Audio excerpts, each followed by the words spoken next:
بسم اللہ الرحمن الرحیم۔ اخلاص شرط قبولیت ہے۔ حدیث میں آتا ہے کہ اللہ تعالیٰ قیامت میں بندے سے ایک سوال کریں گے، تم آج یہاں آئے ہو، ایسی کوئی نیکی بتاؤ، ایسی کوئی نیکی پیش کرو جو نیکی تم نے صرف اللہ کے لیے کی ہو۔ بندہ غور کرے گا اور بہت سی نیکیوں کے نام لے گا، لیکن معلوم ہوگا کہ ہر نیکی اس نے کسی شہرت کی وجہ سے کی ہے، کسی لالچ کی وجہ سے کی ہے، کسی منفعت کی وجہ سے کی ہے۔ حدیث میں آتا ہے کہ اللہ تعالیٰ ایک سچی سے سوال کریں گے، کون سی نیکی لے کر آیا؟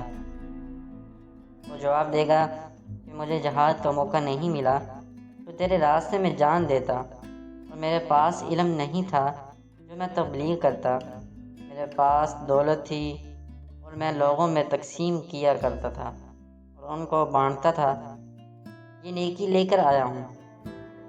حدیث میں آتا ہے کہ اللہ تعالیٰ فرمائیں گے، تو نے جھوٹ بولا، تو نے یہ کام اس لیے کیا تھا کہ تیری سخاوت اور تیری داد و دش کے چرچے ہو جائیں، اور چرچا دنیا میں ہوگا اور شہرت دنیا میں تجھے حاصل ہوگی، اب آخرت میں تیرے لیے کوئی حصہ نہیں۔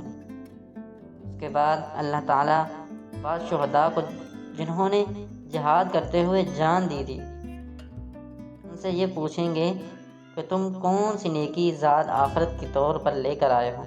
اور کہیں گے کہ اللہ، ہم نے تیرے راستے میں جان دی تھی۔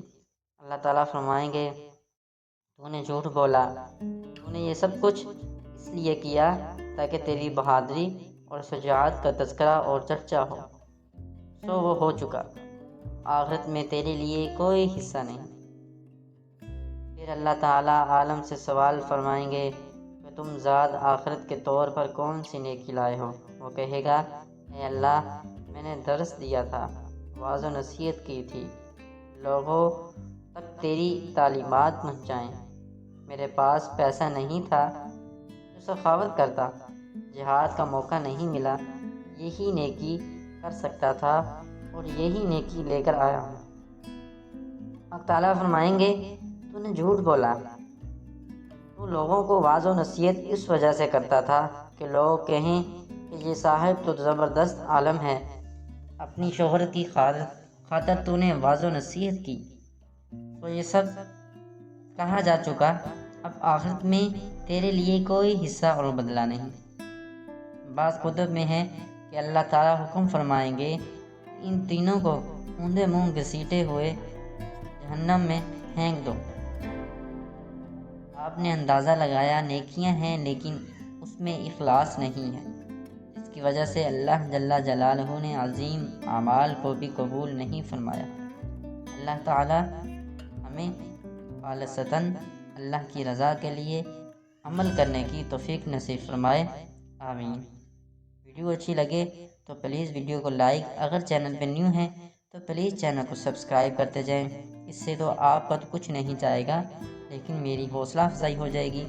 ایسی ویڈیو جو تحریریں احادیث ہوتی ہیں آگے دوستوں کے ساتھ ضرور شیئر کیا کریں تاکہ آپ صدقہ جاریہ بن جائیں، مجھے بھی اجر ملتا رہے، آپ کو بھی اجر ملتا رہے۔